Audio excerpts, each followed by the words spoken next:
आज मैं एक वर्ड लेके आया हूँ जिसे वर्ड ऑफ द ईयर 2024 कहा गया है। उसका नाम है ब्रेन रोट। ब्रेन रोट जो शब्द है ये कोई टेक्निकल शब्द नहीं है, ये एक स्थिति है जिसमें इंसान अपने आप को पहुंचा लेता है, चाहे किसी भी एज ग्रुप का हो, चाहे वो छोटा बच्चा है या टीनेज है या फिर थोड़ा सा एडल्ट है या फिर बुजुर्ग है।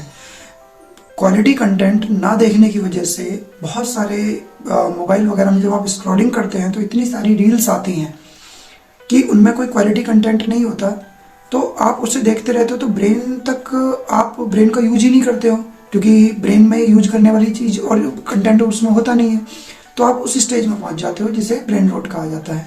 इस शब्द का प्रयोग 19वीं शताब्दी में किया गया था और 1854 में किया गया था।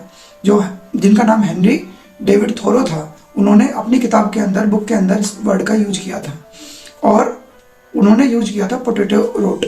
यानी कि ब्रिटेन के अंदर उस टाइम आलू सड़ रहे थे, तो उन्होंने अपनी किताब में लिखा था कि आप आलूओं के सड़ने पे तो इतना ध्यान दे रहे हैं, उसकी तो कारणों का पता लगा रहे हैं, लेकिन जो यहाँ लोगों में ब्रेन रोट हो चुका है उसका क्या?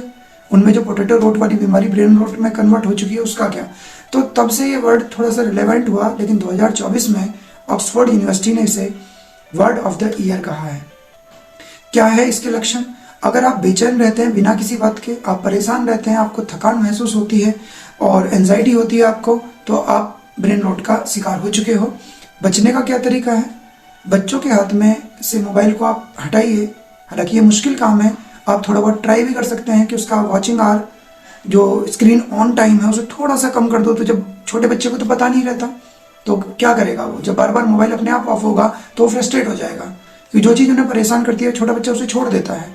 बाकी अडल्ट को तो अपने आप देखना पड़ेगा। अपने आप को किसी ना किसी शारीरिक गतिविधि में लगाइए, किसी फिजिकल एक्टिविटी में लगाइए, और हाँ, इंटरेस्टिंग काम कीजिए। जिन कामों को करने में आपको मन करता है या मज़ा आता है, उन कामों को करने में आप अपना ध्यान लगाइए, तो आप ब्रेन रोट से बच सकते हो। आशा करता हूँ आपको ये जानकारी अच्छी लगी होगी। Thank you.